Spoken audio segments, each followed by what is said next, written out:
아무래도 금액이 이렇게 늘어난다는 거는 이제 전세를 받건 아니면 대출을 받아서 주택을 구입을 하건 어쨌든 수요가 이렇게 늘어나는 거니까, 특히 이제 전세 대출 금액이 늘고 또 전세가액이 늘다 보면은 그게 이제 이렇게 매매가를 밀어 올리는 그런 영향이 아마 있을 수가 있겠죠. 이게 뭐 일부러 올리는 게 아니라 상황이 이제 그렇게 가게 되는 거죠. 상승한다는 신호로 보기보다는 위험하다는 신호로 받아들이는 게 맞습니다. 아직 부동산이 살아났다라고 하는 그런 시그널들은 없습니다.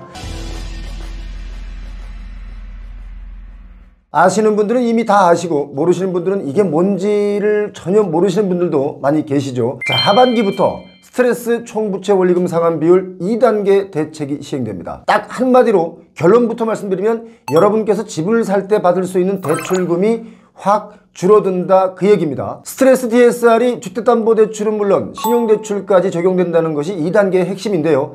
스트레스 DSR은 이미 지난 2월부터 시행이 되고 있습니다. 가산금리 적용 비율도 지금까지는 25%였는데 2단계로 접어들면서 6월부터는 50%로 확대되기 때문에 그만큼 대출 금액도 줄어들게 됩니다. 스트레스 DSR이라는 제도가 대출 이용 기간 중 금리 상승으로 인해서 원리금 상환 부담이 늘어날 가능성을 염두에 두고 미리 DSR 산정 시 일정 수준의 가산금리를 부과해서 대출을 좀 억제하는 정책인데요. 예를 들면 원래 4.5%의 대출의 원리금 상환액을 기준으로 산정했다면 여기에 가산금리 1%를 더 붙여서 5.5% 대출의 원리금 상환액을 기준으로 산정한 겁니다. 1단계는 주택담보대출만 대상이었지만 6월부터 2단계에서는 신용대출까지 이게 좀 확대가 되죠. 현재 가산금리 반영 비율이 25%인데요. 2단계에 접어드는 6월부터는 가산금리 반영 비율도 50%로 확 오릅니다. 자, 그렇다면 스트레스 DSR 2단계 시행으로 인해서 대출 금액은 과연 얼마나 줄어들까, 이게 궁금하실 텐데요.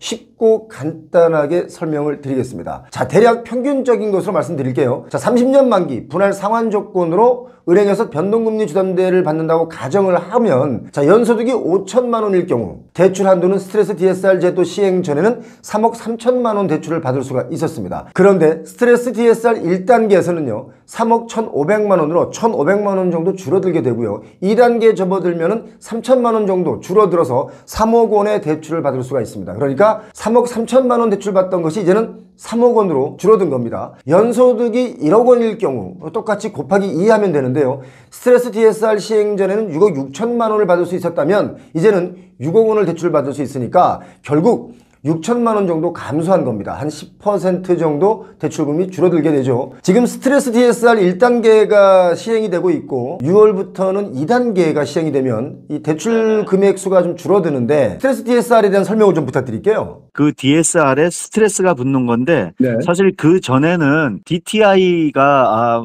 적용이 됐었죠. 지금도 일부 적용되고 있는 대출이 있기는 한데, DTI는 Debt to Income이라 그래갖고 인컴, 즉 소득에 중심을 주고 그 대출 가능 금액이 얼마인가 이걸 산출을 하는 거였습니다. DSR은 이제 소득의 중심이 아니라 상환 가능 금액이 얼마이냐에 중심을 두고 대출 가능 금액을 산출을 하는 겁니다. 금융기관 입장에서는 대출 받으시는 분의 소득이 얼마냐가 중요한 게 아니라 이거를 상환할 수 있느냐가 사실은 더 중심이기 때문에 DSR 개념이 나왔고요. 거기에다가 지금 이제 스트레스 DSR이라고 하는 거는 그러면 상환을 할 수가 있는데 현재의 금리가 유지될 때 하고 또 금리가 상승됐을 때, 금리가 상승되는 압박 조건 하에서도 상환이 얼마나 될 수 있겠냐, 이거를 따지는 게 이제 스트레스 DSR이라고 할 수 있겠습니다. 올 초부터 이제 이게 시행되어 왔는데 그동안은 좀 제한적이었다가 이제는 스트레스를 조금 더 올려서 금리가 조금 더 올라갔을 때 얼마나 상환할 수 있는가, 이게 이제 본격적으로 진행이 되는데 이것도 아마 중간 단계로 저는 알고 있고요. 내년도에는 좀 더 강화될 거라고 알고 있습니다. 지금 이게 스트레스 DSR이라는 것이 이제 금감원에서 1.5%의 그 변동폭의 최대치를 붙여서 이 금리를 좀 적용해라 이거잖아요. 그 DSR에 지금 금리 상한 얼마까지 올라갔을 때를 기준으로 해서 그러면은 DSR을 산출할 것인가, 요거를 그 당초에 금융위원회에서 1.5%로 기준을 정해놨어요. 근데 이제 1.5%를 다 정하면은 너무 충격이 심하니까 1.5%에 25%,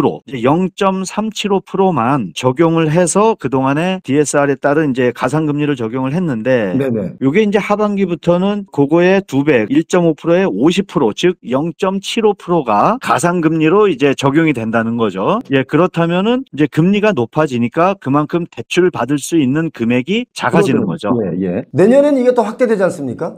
내년에는 아마 1.5%를 100%, 1.5% 전체 다 가상금리로 적용하는 그런 방식이 적용될 것 같습니다. KB, 신한, 하나, 우리, NH농협 이렇게 그 시중에 5대 은행의 가계대출 잔액이요. 5월 30일 기준에 보니까 702조 7,020억 원이 지금 집계가 됐는데 이게 사실은 지난 한 달 전 4월 말보다는 한 4조 7천억 정도가 더 불어났습니다. 실제로 주담대 대출이 지금 이렇게 실제로 많이 늘어난 거지 않습니까? 여기에는 그 전세 대출도 포함이 돼 있는 건가요? 네네, 그렇죠. 전세 대출이 아마 포함이 돼서 전체 가계 대출 금액이 그만큼 늘어난 걸로 알고 있습니다. 잘 들으셨나요? 대출 가능 금액이 줄어들면 집을 구매하려는 전략에 좀 차질이 올 수밖에 없겠죠. 내년 3단계로 접어들면 어떻게 될까요? 1단계에서는 25% 적용, 2단계에서는 50% 적용, 25년 내년부터는 3단계 100% 적용이 됩니다. 3단계에서는 은행과 제2금융권, 주담대, 신용대출, 또 기타 대출 모든 대출이 여기에 포함됩니다. 전면 시행될 경우 대출 가능 금액은 더 줄어들겠죠. 자, 앞서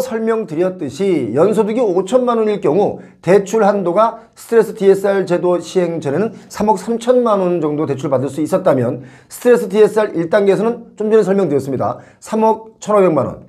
또 2단계에서는 3천만 원이 확 줄어들어서 3억 원 대출을 받을 수가 있었고 3단계 내년에는 2억 7천만 원 정도 받습니다. 그러니까 토탈 한 6천만 원을 덜 받게 되는 거죠. 자, 그렇다면 연봉 1억의 경우를 계산해보면 똑같습니다. 제도 시행 전에 6억 6천만 원을 받을 수 있었다면 1단계에서는 6억 3천만 원이었죠. 3천 줄었습니다. 2단계에서는 6천이 줄어서 6억 원을 대출받을 수 있습니다. 이게 바로 6월부터 올해 말까지입니다. 자, 3단계 내년에는 5억 6천만 원으로 확 줄어듭니다. 1년 새 대출 한도가 한 1억 정도 줄어드는 거죠. 지금 이렇게 대출이 늘어나면 앞으로 우리 부동산 시장에는 어떤 영향을 미칠까요? 아무래도 금액이 이렇게 늘어난다는 거는 이제 전세를 받건 아니면 대출을 받아서 주택을 구입을 하건 어쨌든 수요가 이렇게 늘어나는 거니까 특히 이제 전세 대출 금액이 늘고 또 전세가액이 늘다 보면은 그게 이제 매매가를 밀어 올리는 그런 영향이 아마 있을 수가 있겠죠. 이게 뭐 일부러 올리는 게 아니라 상황이 이제 그렇게 가게 되는 거죠.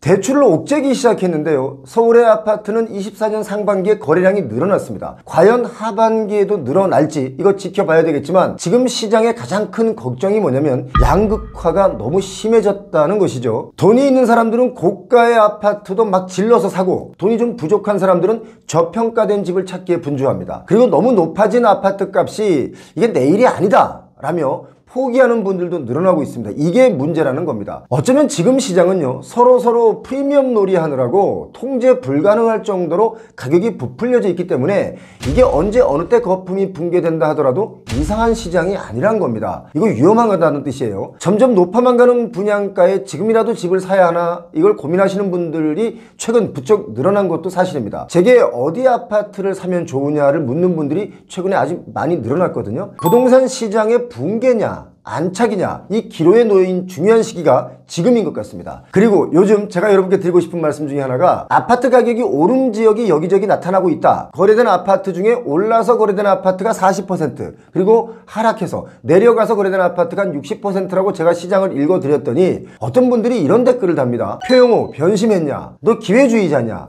이런 댓글 다시는 분들이 계신데요.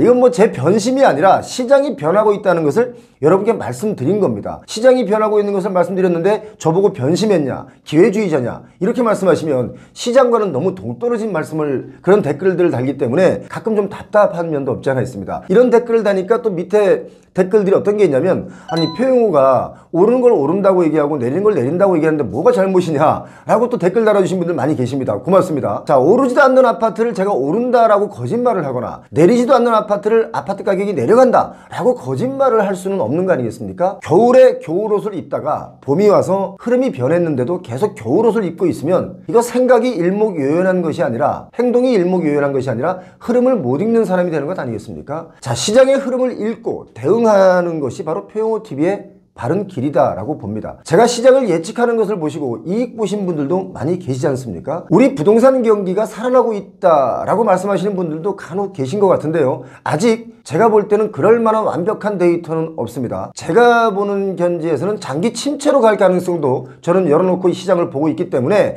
여러 데이터를 종합해 봤을 때는 아직 부동산이 살아났다라고 하는 그런 시그널들은 없습니다. 그리고 또 한 가지 위험한 게 대출을 이렇게 압박을 해도 최근에 다시 한 달 사이에 가계대출이 5조 가까이 늘어나고 있다는 것도 제가 주목하고 있는 과열 포인트입니다. 여러분께서도 이런 부분을 잘 주목할 필요가 있겠다라는 생각에 말씀드렸습니다. 요즘 서울 아파트 가격이 꿈틀대고 있다. 그래서 지방과는 좀 너무 동떨어졌다. 이런 말씀하시는 분들 많이 계신데요. 지금 여러 가지 지뢰와 같이 좀 위험한 데이터들도 많이 있는데도 불구하고 이렇게 가격이 뭔가 꿈틀대고 있다는 것은 상승한다는 신호로 보기보다는 위험하다는 신호로 받아들이는 게 맞습니다. 지금 부동산이 미친 듯이 급등하고 살짝 진정된 지가 얼마 안 지났습니다. 다시 과열이 올 수는 없다. 시장이 그걸 다 받아줄 만한 능력이 없다. 이거 여러분 꼭 기억하셔야 됩니다. 표영호TV 매일매일 열혈 시청하시는 분들이 많이 계십니다. 고맙습니다. 부자 되시기 바랍니다. 고맙습니다.